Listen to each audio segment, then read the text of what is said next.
Hello everyone, I am Manisha. Welcome to upward study. तो आज के लेक्चर में हम पूरे द हिंदू के इम्पॉर्टेंट आर्टिकल्स एंड एडिटोरियल्स को डिस्कस करने वाले हैं। तो आज है 18 जुलाई।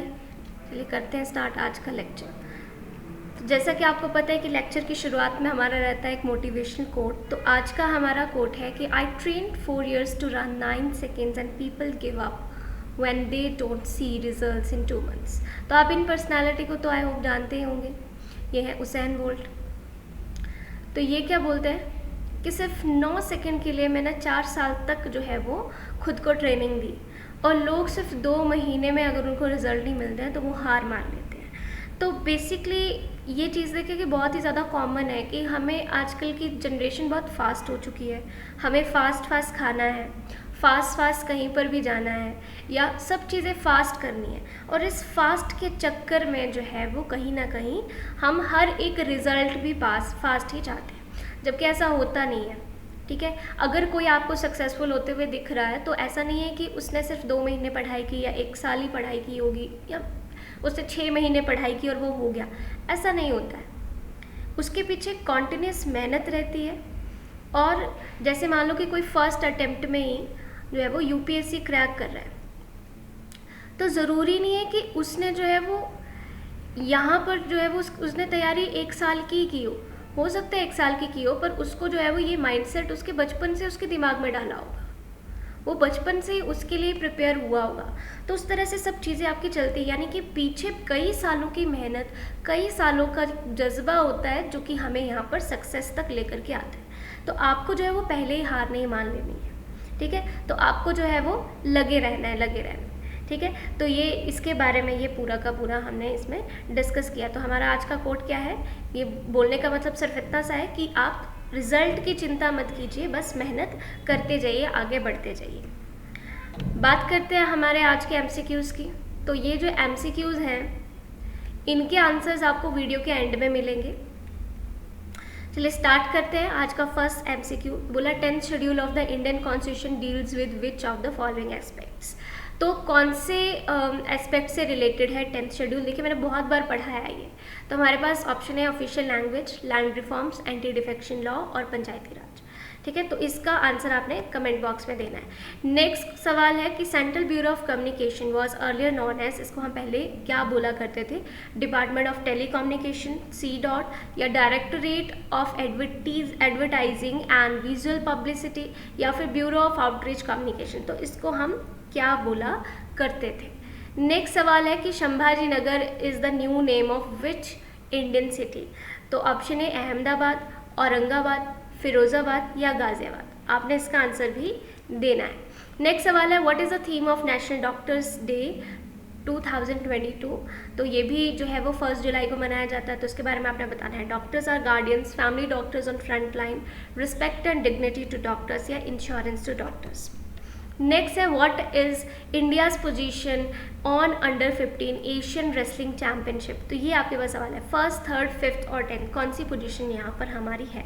नेक्स्ट सवाल है कि विच स्टेट और UT announce to conduct a government backed shopping festival in 2023? तो ये भी आपका जो है वो द हिंदू में आया था, इसके बारे में भी। तो कौन सा है? मुंबई, न्यू दिल्ली, चेन्नई या बेंगलुरु? आपने ये भी कमेंट बॉक्स में बताना है। चलिए शुरुआत करते हैं आज के पहले आर्टिकल की। तो आर्टिकल है कि प्रेसिडेंशियल इलेक्शन जो है वो हो रहे हैं, तो Murmu has an edge over Sinha. तो बेसिकली ये तो बाकी सब चीज़ें जब ये बन करके आ जाएंगे तब हमारे लिए इम्पोर्टेंट हो जाएगा, बट अभी हमें जो पेपर पॉइंट ऑफ व्यू से पढ़ना है उसके बारे में हम डिस्कस कर लेते हैं। तो इंडिया में जो प्रेसिडेंट का इलेक्शन होता है वो एक इलेक्टोरल कॉलेज सिस्टम से होता है। ठीक है, जिसमें वोटर्स होते हैं वो national and state level law makers होते हैं, और वो जा कर के यहाँ पर वोट डालते हैं। यानी कि इलेक्टोरल कॉलेज जो है वही वोट डाल सकता है इसमें, हम या आप जैसे जो आम जनता है वो वोट नहीं डालते हैं। ठीक है, इस वोटिंग सिस्टम को हम बोलते हैं प्रोपोर्शनल रिप्रेजेंटेशन। ठीक है, तो ये आपका रहता है। तो बोलते हैं कि the elections are conducted and overseen by, कौन देखता है? इलेक्शन कमीशन ऑफ इंडिया ही देखता है। तो सभी के इलेक्शन करवाना इन्हीं का काम है। चलिए कमेंट बॉक्स में मुझे बता दीजिए कि इलेक्शन कमीशन ऑफ इंडिया कौन से आर्टिकल के तहत आते हैं। बोला electoral college is made up of all elected members. याद रखना सभी के सभी इलेक्टेड, नॉमिनेटेड नहीं बोला है, elected member of upper and lower house of parliament, Rajya Sabha and Lok Sabha, and elected members of legislative assemblies of states या यूटीज की। एमपीज एंड एमएलएज को हमने इसमें लेना है इलेक्टोरल कॉलेज में। आर्टिकल 54 जो है वो हमें बताता है, किसके बारे में बताता है, इलेक्शन ऑफ प्रेसिडेंट के बारे में बताता है, ठीक है। अच्छा, उसके अलावा आर्टिकल 55 जो है वो हमें क्या बताता है, manner of election of the president, की किस मैनर में इनका इलेक्शन होगा उसके बारे में बताता है। आर्टिकल 56 जो है वो इनका ऑफिस बताता है कि इनकी टर्म क्या रहेगी। आर्टिकल 57 हमें इनकी एलिजिबिलिटी और री इलेक्शन के बारे में बताता है। Article 58 is about the qualification for election as an president, कि आपको प्रेसिडेंट बनना है तो फिर क्या होगा। वैसे प्रेसिडेंट कौन से आर्टिकल में दिया हुआ है, तो प्रेसिडेंट को देखिए मेंशन किया गया आर्टिकल 52 में, ठीक है। और आर्टिकल 53 जो है वो आपको बताता है जो भी एग्जीक्यूटिव पावर्स हैं, executive power of the union, इसके बारे में बताता है, ठीक है। अच्छा, उसके अलावा जो आर्टिकल 59 है वो बताता है कंडीशंस के बारे में, कंडीशंस ऑफ प्रेसिडेंट्स ऑफिस, ठीक है, इसके बारे में बताता है, ठीक है। उसके अलावा जो आर्टिकल 60 होता है वो इनकी ओथ या फिर अफर्मेशन के बारे में बताता है, ठीक है। ये आर्टिकल्स आपको याद रखने हैं। उसके अलावा आता है आर्टिकल 61, ठीक है। आर्टिकल 61 हमें बताता है इम्पीचमेंट के बारे में, कि प्रेसिडेंट को रिमूव कैसे किया जाए। देखिए इम्पीचमेंट वर्ड तो यूज़ नहीं किया गया है कॉन्स्टिट्यूशन में, पर रिमूवल के बारे में मेंशन है। तो वो अगर वायलेट करते हैं ग्राउंड्स ऑफ कॉन्स्टिट्यूशन तो मिस रूल वगैरह वो सब चीज़ें इसमें रहती है, ठीक है। तो वो सब चीज़ें रहती है। आर्टिकल 62 आपका आता है तो बताता है कि time of holding election to fill vacancy in the office of president, ठीक है। और इनकी टर्म और ऑफिस और person elected to fill casual vacancies, ये सब चीज़ें बताता है। तो बेसिकली कि कितने टाइम तक होल्ड करेंगे वो सब चीज़ें हमें आर्टिकल 62 के तहत पता चलती है। तो आपको ये बेसिक सा इन्फॉर्मेशन है, इनको आपने याद रखना है, जो कि आपसे पेपर में पूछा जा सकता है, ठीक है। बाकी प्रेसिडेंट पर आपका एक डिटेल में लेक्चर आने वाला है, तो वो भी आपको जल्द ही जो है वो हमारे चैनल पर अपलोड हो जाएगा। बात करते बोला कि with reference to the election of the president of India consider the following statements. तो ये आपका 2018 में पूछा गया क्वेश्चन है। तो यहाँ पर बोल रहे हैं कि प्रेसिडेंट से रिगार्डिंग ये स्टेटमेंट्स कुछ दिए। तो बोला कि the value of vote of each MLA varies from state to state.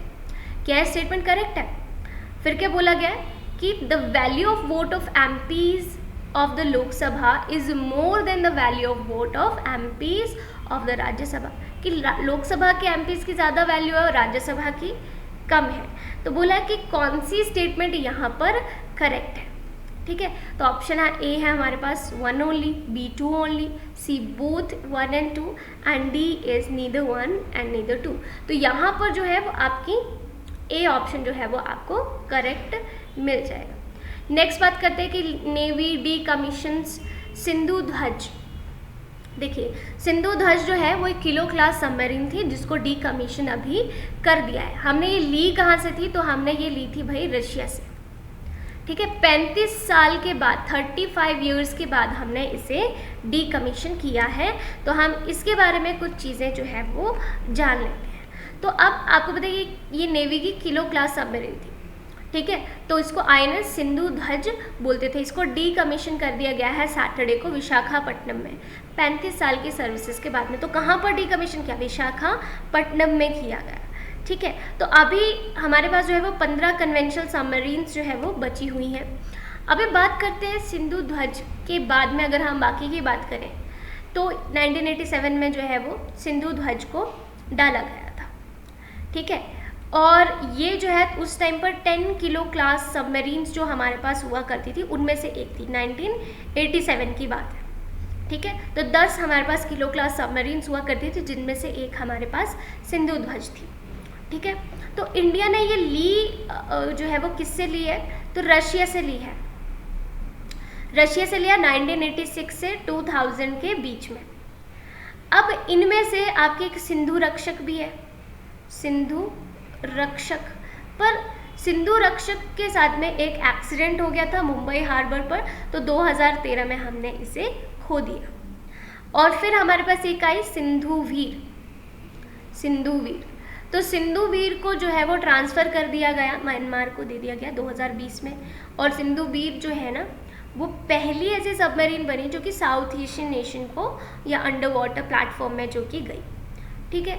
तो बोला कि नेवी का जो सब सरफेस फ्लीट है उसमें अब 7 रशियन किलो क्लास सबमरीन्स आती हैं, 4 उसमें जर्मन HDW सबमरीन्स आती हैं, 4 फ्रेंच स्कॉर्पियन सबमरीन्स आती हैं और indigenous nuclear ballistic missile submarine, जिसको कि हम क्या बोलते हैं, अरिहंत बोलते हैं, अरिहंत आती है। बोला the last 2 of the scorpion class submarines are in various stages of trials and outfitting. अभी ट्रायल्स वगैरह उनके लिए चल रहे हैं।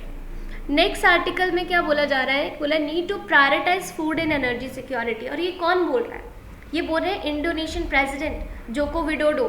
ठीक है, तो उनके बारे में हम बात करते हैं इंडोनेशियन प्रेसिडेंट जोको विडोडो की। तो इन्होंने जो है वो खुद को इस समय ग्लोबल पीस मेकर की तरह शो किया है। ठीक है, और बोला है कि जो G20 समिट जो बाली में होने वाली है इस साल 2022 में, नवंबर में होगी, ये 15 से 16 नवंबर में होगी। तो यहाँ पर बोले हैं कि जो भी टेंशन्स चल रही हैं ये रशिया और यूक्रेन के बारे में, उन सब के बारे में ये बात कर रहे हैं। तो बेसिकली हुआ क्या कि जोको विडोडो गए यहाँ पर विजिट पर। तो विजिट पर गए उन्होंने जो है वो एक तो वो कहाँ ट्रैवल किया इन्होंने, यूक्रेन में, और दूसरा कहाँ ट्रैवल किया, रशिया में भी। तो कीव में भी गए और मॉस्को में भी गए, दोनों से ही मिले। और यहाँ पर इन्होंने ट्राई किया कि हम एक एग्रीमेंट पर पहुँचें, और ये एग्रीमेंट होगा किससे रिलेटेड, व्हीट एक्सपोर्ट से रिलेटेड। ठीक है, तो व्हीट एक्सपोर्ट से रिलेटेड ये एग्रीमेंट करने में कामयाब हो गए।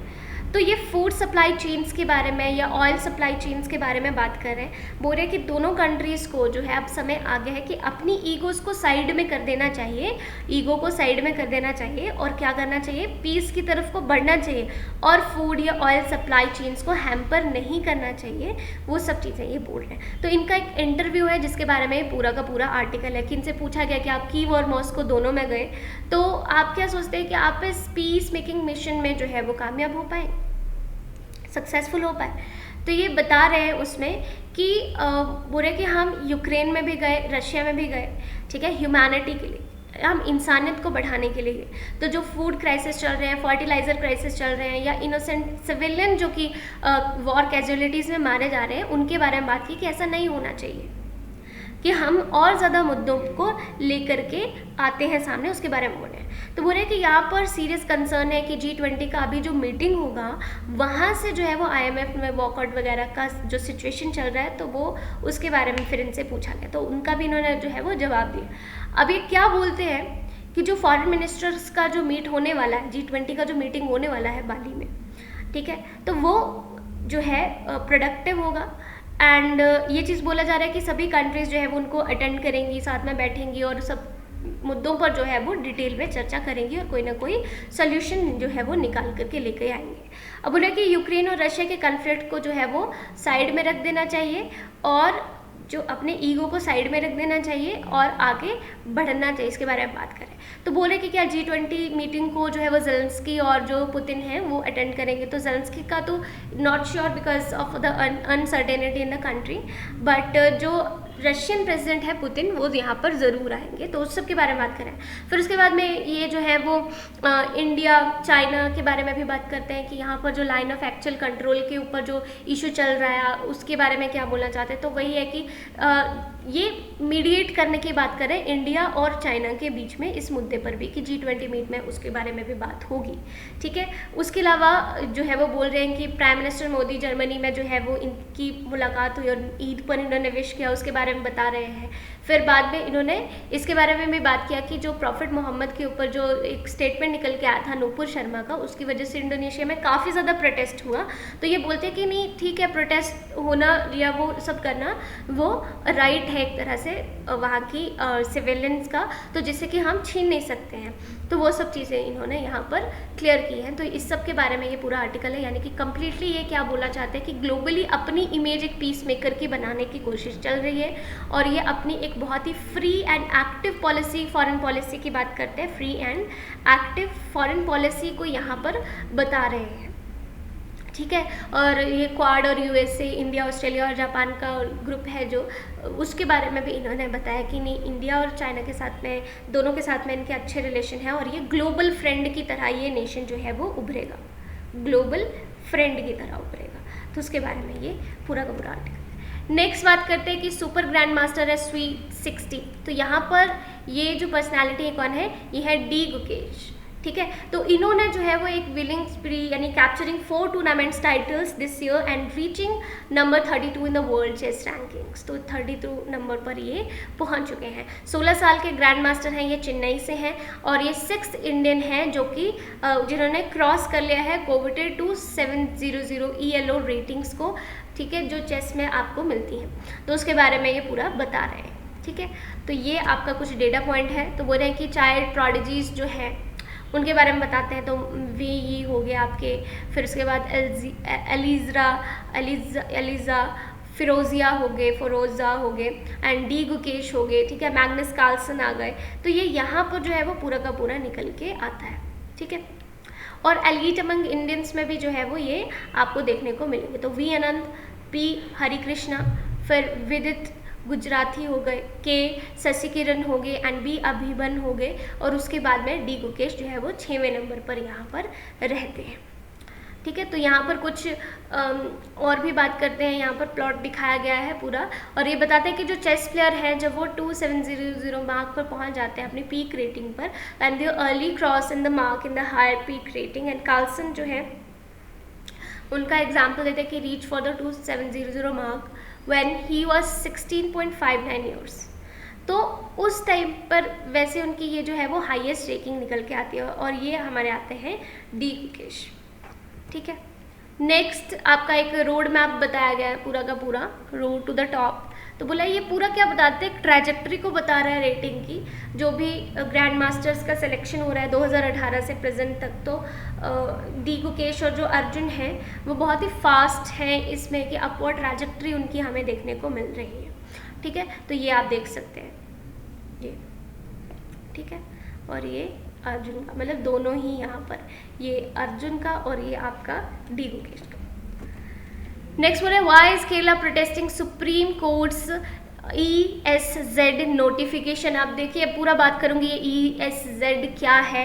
ये इकोलॉजिकल सेंसिटिव जोन की बात हो रही है, तो इसके बारे में हम डिटेल में चर्चा करेंगे। अब बोला कि ये जो नोटिफिकेशन जो है वो कंट्रोवर्शियल क्यों है स्टेट के लिए, और यहाँ पर क्या क्या सिस्टम चल रहा है या क्या क्या एफर्ट्स चल रहे हैं कि स्टेट ने ये जो नोटिफिकेशन जो है वो उनको ड्राफ्ट किया है, और किस तरह से जो लोग इनके ऊपर रिएक्ट कर रहे हैं। तो इसके बारे में बहुत ही शानदार ये आपका आर्टिकल है। तो बोले जो केरला है उसमें ऑलरेडी जो 30% जो, देखिए वैसे इकोनॉमिक सेंसिटिव जोन होना बुरी बात नहीं, बहुत ही अच्छी बात है, हमारे एनवायरनमेंट के लिए भी अच्छा है, बहुत अच्छा है, होनी चाहिए। बट फिर भी बावजूद इसके केरला में कुछ प्रोटेस्ट जैसी सिचुएशन बनी हुई है कि केरला के लोग उसको एक्सेप्ट नहीं कर रहे हैं। यहाँ पर उसका कारण है कि 30% जो केरला का लैंड है वो जो है वो फॉरेस्टेड लैंड है, ऑलरेडी फॉरेस्टेड लैंड है, और जो 48% लैंड है, 48% वो वेस्टर्न घाट्स ने ऑलरेडी ऑक्यूपाई किया हुआ है। तो बोले कि केरला को ये डर है कि सुप्रीम कोर्ट का जो ये नोटिफिकेशन है ये एडवर्सली इम्पैक्ट करेगा स्टेट को, मतलब उसकी जो ग्रोथ है उसको कहीं ना कहीं हैम्पर कर सकता है। और बोलते हैं कि जो western Ghats ecologically expert panel है वो यहाँ पर क्या बताते हैं कि बोला a selection of the church has openly come out against the notification, कि ये जो है वो इस नोटिफिकेशन के खिलाफ है, ये यहाँ पर बताते हैं। अब इसके बारे में हम थोड़ा सा बात कर लेते हैं। बेसिकली है क्या, बोले कि अगर हम एवरेज पॉपुलेशन डेंसिटी की बात करें केरला में तो 900 पर्सन जो है पर स्क्वायर किलोमीटर में रहते हैं। तो आप अंदाज़ा लगा सकते हैं कि कितना कम एरिया, यानी कि 900 लोग जो है वो 1 स्क्वायर किलोमीटर एरिया में रह रहे हैं। तो ये much higher the national average, बहुत ही ज़्यादा है। बोला डेमोग्राफिक प्रेशर है on the available land is unusually high in the state. तो बहुत ज़्यादा इनके ऊपर जो है वो उस चीज़ की बात कर रहे हैं। बोले union ministry of environment and forest and climate change ये बताती है, उन्होंने नोटिफाई किया था, ड्राफ्ट किया था उन्होंने इकोलॉजिकली सेंसिटिव जोन को। बोला 20 of the 23 protected areas in the state while issuing the final notification of the Mathiketan Shola National Park way back in December 2020। तो इससे पहले की बात कर रहे हैं, ठीक है। तो यहाँ पर ये बात निकल के आती है। अब बोला कि ये जो नोटिफिकेशन है पेरियार नेशनल पार्क की, इसको हम पेरियार टाइगर रिजर्व भी बोलते हैं, is yet to be publish through the state government, उसको अभी पब्लिश होना बाकी है। और बोला कि state is yet to submit the draft of ecological sensitive zone of, जो कि करीमपुजा वाइल्ड लाइफ सेंचुरी है, ठीक है, न्यूएस्ट वन इन केरला में है, और ये आपको मल्लापुरम की डिस्ट्रिक्ट के पास में देखने को मिलेगा, मल्लापुरम डिस्ट्रिक्ट में देखने को मिलेगी। उसका भी यहाँ पर बात करें कि उसको भी सबमिट अभी रिपोर्ट करनी है। तो बोला नियरली अगर हम बात करें ओवरऑल तो 30% लैंड तो फॉरेस्टेड है, ऑलरेडी जंगलों ने घेरा हुआ है, 48% लैंड वेस्टर्न घाट्स ने घेरा हुआ है। तो बोला कि यहाँ पर बहुत सी लेक्स है, कैनाल्स हैं, बहुत से वेटलैंड्स हैं, 590 किलोमीटर लंबी जो है वो कोस्ट लाइन भी है, ठीक है, which all governed bye a series of environmental conservation and protection legislation, वो यहाँ पर लागू हो जाते हैं। एंड जो थोड़ा बहुत हमारे पास स्पेस बचता है वो 3.5 करोड़ पॉपुलेशन जो है वो उसको ऑक्यूपाई करती है, ठीक है। तो बोला यहाँ पर जो पॉपुलेशन डेंसिटी है वो बहुत ज़्यादा हाई हमें देखने को मिल रही है। नेशनल एवरेज जो हमारी पॉपुलेशन डेंसिटी है ये उससे भी बहुत ज़्यादा हाई है। बोले हमारे ऊपर बहुत ज़्यादा डेमोग्राफिक प्रेशर है, ठीक है, कि अवेलेबिलिटी जो लैंड है वो हमें कम देखने को मिलती है। तो ये स्टेट असेंबली रेजोल्यूशन में बोला गया। अब बोले कि स्टेट गवर्नमेंट जो है वो यहाँ पर डर रही है कि सुप्रीम कोर्ट का ये जो नोटिफिकेशन है ये और हालात को बदतर कर देगा। भाई हमारे पास में जो है वो लैंड की कमी हो जाएगी, ठीक है, वो चीज़ बोल रहे हैं। तो बोला how did states earlier efforts of ESZ notification को किस तरह से चले हुए हैं। अगर हम देखें तो पहले जो नोटिफिकेशन थी वो प्रोटेक्ट करते थे एरियाज जिसमें मालाबार आता था, इडुक्की आता था, अल्लाराम आता था, कोटियूर आता था, ठीक है, या सेंद्रेनी था, या वयनाड वाइल्ड लाइफ सेंचुरी, ये सब एरियाज रहते थे। बोला स्टेट गवर्नमेंट ने इनका केयर करना और to exclude the areas with high population density, को उनको एक्सक्लूड करके सब चीज़ों को किया हुआ था। बोले कि government and quasi government institution and public institutions from the ambit of the notification, वहाँ से चीज़ें निकल करके आई। बोले इकोलॉजिकली सेंसिटिव जोन की अगर हम बात करें, अगर हमें उसे बनाना है तो हमें एरिया को प्रोटेक्ट करना होगा, हमें उसे फॉरेस्ट बाउंड्री के साथ में लेकर के आना होगा, नेबरिंग स्टेट्स को पीसफुल अफेयर देना होगा पूरा, कि नो ह्यूमन हैबिटेशंस वहाँ पर नहीं हो पाए, वो सब चीज़ों का हमें ध्यान रखना होगा। उसके बारे में ये पूरा आर्टिकल था। अब बोले कि what has been the reaction of the directive, की क्या रिएक्शन है। अगर हम बात करते हैं western Ghat ecologically expert panel की, जिसे हम गडगिल रिपोर्ट भी बोलते हैं, ये बोल रहे कि radically influence the socio political और economical and ecological narrative in the state, उससे ये पूरे के पूरे मोटिवेटेड हैं। और यहाँ पर आपका बोला जा रहा है कि do not to the level of the high pitch public interest and protest the state witnessed during the days of preceding Western Ghat Ecological Expert Panel report की इकोनॉमिक सेंसिटिव जोन का जो नोटिफिकेशन है वो trigger हो चुका है, state wide protest में के रूप में ये बदल चुका है, ठीक है। तो बोल रहा है कि ये जो है वो कब हुआ, पोस्ट WGEEPDs के पहले जो है वो ये सब चीज़ें हो चुकी है। और ये जो आपका सेक्शन है चर्च का, वो भी यहाँ पर खुल करके इनके सामने इनके खिलाफ जो है वो आया है। अब यहाँ पर बोल रहे हैं कि केरला के लिए आगे क्या होप है। तो बोला केरला के लिए होप है कि सेंटर जो है वो स्टैंड लेगा एंड वो इन कंसर्न के ऊपर स्टेट गवर्नमेंट से भी बात करेगा। स्टेट गवर्नमेंट जो है वो पूरा डिसाइड करेगी, एक्सप्लोर करना है ऑप्शन को of approaching the central empowerment committee as directed by the supreme court in its order to convince the form and of the need of the maintain zero ecologically sensitive zone in the areas of human habitation, ये सब चीज़ों के बारे में बात करते हैं। Next article पर बात करते हैं कि कर्नाटका के जो PSI रिक्रूटमेंट स्कैम है वो यहाँ पर निकल के आता है। अब बेसिकली क्या होता है कि जो यहाँ पर SI का एग्ज़ाम हुआ उसमें यहाँ पर कुछ घोटाला जो है वो निकल करके आया। तो बोला कि लास्टिंग ओवर फॉर 4 months अगर हम बात करें, जो इन्वेस्टिगेशन जो है वो चल रहा है, अब यहाँ पर अनकवर हो गया है पूरा का पूरा कि किस तरह से यहाँ पर सब चीज़ें की गई। बच्चों के द्वारा जो है वो अपनी आंसर शीट आधी आधी जो है वो खाली छोड़ दी गई। फिर बाद में जो है वो यहाँ पर इन करप्ट ऑफिसर्स के द्वारा उस OMR शीट को भरा गया। ठीक है, इसके लिए उन्होंने बहुत से पैसे वगैरह चार्ज किए और वो सब चीज़ों का एक पूरा स्कैम जो है वो निकल करके आता है। अगर आप बात करते हैं कि कर्नाटका स्टेट के जो पुलिस इशूड या गैजेट नोटिफिकेशन है, वो 545 पुलिस सब इंस्पेक्टर वैकेंसीज को फिल करने के लिए जो आया था, उसके बारे में बात करें तो यहाँ पर फिजिकल टेस्ट होता है आपका, तो 54,000 कैंडिडेट्स को यहाँ पर जो है वो लिया गया। 92 सेंटर्स इसके थे और यहाँ पर इनका एग्ज़ाम कंडक्ट करवाया गया। एग्ज़ाम में कुछ गड़बड़ी देखने को मिली। ठीक है, बच्चों के द्वारा अपनी आंसर शीट को आधा खाली छोड़ दिया गया, जिसको बाद में करप्ट ऑफिसर्स ने पूरा CCTV वगैरह बंद करके इनको भरा, और वो सब चीज़ें जो है वो अभी बाहर निकल करके आ रही हैं, तो उस सब के बारे में आर्टिकल है। ठीक है, तो ये चीज़ यहाँ पर निकल के आती है। तो बोले कि स्टेट गवर्नमेंट ने कैसे इसके ऊपर रिएक्ट किया है, तो बात करें कि गवर्नमेंट की, तो इन्होंने एन्यूल कर दिया कि जो भी रिक्रूटमेंट प्रोसेस होगा उसे कैंसिल कर दिया जाए, and provisional list of 544 PSIs announce to decided to conduct a fresh examiner, कि एक और नया आप एग्ज़ाम यहाँ पर लीजिए। और ये जो होगा ये बहुत ही ज़्यादा मतलब एक तरह से फिरोर होना चाहिए, जो भी कैंडिडेट्स हैं उनको जो है वो एग्ज़ाम जो है वो अच्छे से उनका कंडक्ट होना चाहिए, इसके बारे में बात करें। ठीक है, तो इस एग्ज़ाम ने बहुत से लोगों की रिक्रूटमेंट को इफेक्ट किया है। 90,000 plus strong Karnataka state police which had been suffering with the 30% vacancy जिसमें ऑलरेडी है, तो has taken up an aggressive recruitment drive since 2016। तो वहाँ से बहुत ही एग्रेसिव सिस्टम जो है वो चला हुआ है कि पूरा का पूरा कि no vacancies 2023 to 24, and however the scam has shaken the police department and government alike, while the cancellation of the selection list has dealt a major blow to recruitment drive, and officials ने ये जो है वो data को release किया। अब देखिए हर एक एंगल से ये जो रिक्रूटमेंट है ये कहीं ना कहीं इम्पैक्ट डालती है।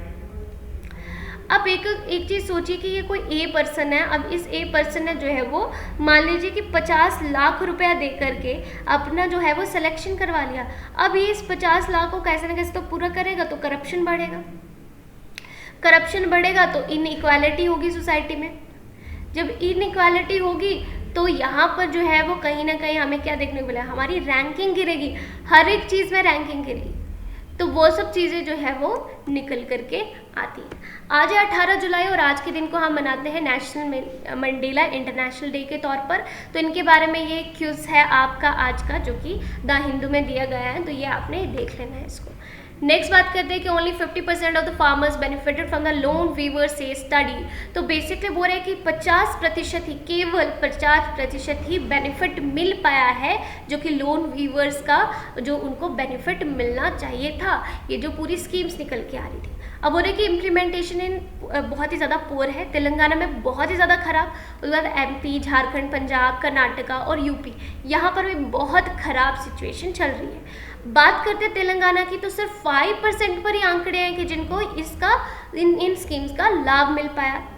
मध्य प्रदेश में 12%, झारखंड में 13%, पंजाब में 24%, कर्नाटका में 38%, UP में 52% एंड महाराष्ट्र का आप देख सकते हैं 91%, आंध्र प्रदेश का भी अच्छा है 92% एंड छत्तीसगढ़ में सबसे अच्छा है, यानी 100% यहाँ पर हमें देखने को मिल रहा है। चलिए कुछ डिटेल में बात करते हैं। तो 2014 में ये जो आपकी स्कीम निकल के आई थी, फार्म लोन वीवर स्कीम, उसके बारे में बात करें कि इसको चले हुए कितने साल पूरे हो चुके हैं। अभी 2022 में हम खड़े हैं, तो मार्च 2022 की भी बात कर ले तो लोन वीवर स्कीम जो है उसके कुछ रिजल्ट हमें इस तरह से देखने को मिलते हैं कि तेलंगाना में सिर्फ 5% जो है वो यहाँ पर बेनिफिट मिला, MP में 12% मिला, झारखंड में 13% मिला, पंजाब में 24% एंड कर्नाटका में 38%, UP में 54% जो है वो रिजल्ट मिला। अब बोला कि इसका कॉन्ट्रास्ट बोला फार्म लोन वीवर्स जो है वो इम्प्लीमेंट जहाँ पर किए गए, जैसे छत्तीसगढ़ ने 2018 में, महाराष्ट्र ने 2020 में, तो इनको 100% और 91% एलिजिबल फार्मर्स रिस्पेक्टिवली जो है वो यहाँ पर देखने को मिल गए। ठीक है, उसके बाद बात की। अब यहाँ पर आपको होता है 92% जो है वो आंध्र प्रदेश में भी सब रेट्स जो है वो सही चले हुए। ठीक है, उसके बारे में पूरा का पूरा यहाँ पर बता रहे हैं। अब इसके रीज़न क्या हो सकते हैं, ये जो खराब सिचुएशन हमें देखने को मिल रही है इसका कारण क्या है। तो पहले तो बोला कि benefit not reaching the target farmers, कि उनको तो मिल ही नहीं रहा है भाई जिनको तुमने टारगेट किया, कि तुम चाहते हो कि इनको जो है वो बेनिफिट मिलना चाहिए, क्यों नहीं मिलता, कोई कागजात पूरे नहीं है, ये चीज़ पूरी नहीं है, वो नहीं है, तो उनको जो है वो बेनिफिट ग्राउंड रियलिटी में मिलता नहीं है। ठीक है, उसके अलावा इसका फ़ायदा जो है वो बड़े बड़े किसान लोग ज़्यादा उठा लेते हैं। ठीक है, इससे क्रेडिट कल्चर जो है वो डिस्ट्रॉय होगा। मान लो कि मैं आपका लोन माफ़ कर रही हूँ, तो क्रेडिट कल्चर जो है वो बैंक को नुकसान होता है ना उसका। मैंने 50 लाख का लोन लिया था पर मुझे वापस तो भरना नहीं पड़ा, तो इससे क्या हुआ, बैंक का लॉस हुआ। अब यहाँ पर बैंक का लॉस होता है तो वो सब चीज़ें जो है वो चलती हैं कि लॉस तो अल्टीमेटली बैंक का ही है ना, तो वो आपका यहाँ पर निकल के आता है कि इससे हमारी जो है वो एनपीए बढ़ता है कहीं ना कहीं। अगर हम यहाँ पर देखें तो एनपीए जो है वो कहीं ना कहीं हमारा इंक्रीज होता है, और मैंने आपको पूरा बताया था कि एनपीए इंक्रीज होने से क्या क्या चीज़ें हमें फेस करने को मिल सकती है, कि अगर हम लोन माफ़ करते हैं तो वो हमारी इकोनॉमी के लिए जो है वो कहीं ना कहीं अच्छी बात नहीं है। ठीक है, तो ये था हमारा द हिंदू का डिस्कशन। अभी बात कर लेते हैं कि स्टार्टिंग में जो मैंने आपसे क्वेश्चंस पूछे थे उनके आंसर्स क्या है। तो देखिए 10th शेड्यूल जो है वो इंडियन कॉन्स्टिट्यूशन का किससे डील करता है, तो इसका करेक्ट आंसर जो है वो है एंटी डिफेक्शन लॉ से ये डील करता है। इसके बारे में मैंने पूरी डिटेल में आपके साथ में चर्चा की थी, तो आपने जो है वो इसको एक बार पढ़ लेना है। अगर आपको भूल गया तो मैं आपको डिस्क्रिप्शन बॉक्स में इनका लिंक डाल दूंगी, तो आपने जो है वो वहाँ से ये वीडियो पूरा देख लेना है। नेक्स्ट है सेंट्रल ब्यूरो ऑफ कम्युनिकेशन को हम पहले क्या बोलते थे, तो इसे हम बोलते थे bureau of outreach and communication. Ministry of information and broadcasting ने जो है वो इसको रीनेम कर दिया ब्यूरो ऑफ आउटरीच कम्युनिकेशन को, सेंट्रल ब्यूरो ऑफ कम्युनिकेशन जो है वो इसका नाम कर दिया। अब बीओसी जो है वो 2017 में इसको सेटअप किया गया था। ठीक है, नेक्स्ट सवाल आता है संभाजी नगर का नया नाम, मतलब किसका नया नाम है, तो ये है औरंगाबाद का। ठीक है, तो औरंगाबाद का ये नया नाम है, पहले भी मैंने आपको बताया था। उसके अलावा जो है वो संभाजी नगर में एक और जो है वो प्रीफिक्स ऐड किया गया है, तो ये आपका कौन सा किया गया है, ये किया गया है छत्रपति नाम का। ठीक है, वो भी आपने याद रखना। नेक्स्ट बोला कि नेशनल डॉक्टर्स डे 2022, इसका थीम क्या है, तो इसका थीम है family doctors on front line. मैंने आपको पहले भी ये क्वेश्चन जो है वो बता चुकी हूँ, तो आपने चीज़ों को ध्यान रखना है। बोला हर साल जो है वो नेशनल डॉक्टर्स डे मनाया जाता है 1 जुलाई को। ठीक है, किसकी मेमोरी में, डॉक्टर विधान रॉय जो कि फॉर्मर सीएम थे बंगाल के 1991 में, उनकी याद में मनाया जाता है। तो family doctors on front line इसका इस साल का थीम है, वो आपने याद रखना है। नेक्स्ट बोले what is India's position under 15 Asian wrestling championship, तो इसमें हमारी पोजीशन जो है वो 3rd है। तो ये चीज़ बोले Iran clinch Asia title in under 15 Asian championship, while Kazakhstan जो है वो रनर अप रहा। तो ईरान टॉप है, कजाकिस्तान रनर अप है, और इंडिया जो है वो 3rd प्लेस पर है। 172 हमारे टोटल पॉइंट्स हैं, और यहाँ पर under 15 Greco Roman national team जो है वो उन्होंने 2 गोल्ड जीते, 2 silver and 4 bronze medal, championship being held at Bahrain, and Sachin in 68 kg and Abhay in 72 kg backed gold medals उन्होंने रिस्पेक्टिवली जो है वो अलग अलग कैटेगरीज में जीते। अब हो रहे कि कौन सी यूटी है या कौन सी स्टेट है जहाँ पर गवर्नमेंट बैक्ड शॉपिंग फेस्टिवल जो है वो चला, तो ये चला आपका न्यू दिल्ली में। तो न्यू दिल्ली ने जो है वो होस्ट करना है first ever government backed shopping festival. तो पहला जिसको गवर्नमेंट का सहयोग है ऐसा शॉपिंग फेस्टिवल यहाँ पर चल रहा है। ये मिंत्रा शॉपिंग फेस्टिवल की तरह नहीं है या सेल की तरह नहीं है, ये गवर्नमेंट बैक्ड शॉपिंग फेस्टिवल है। और चीफ मिनिस्टर अरविंद केजरीवाल ने यहाँ पर बोला कि ये जो फेस्टिवल है इसमें क्या होगा, will have 200 concerts for entertainment, food walks, and it was one of the project proposed in the रोजगार बजट जो कि प्रेजेंट किया गया था deputy chief minister Manish Sisodia के द्वारा।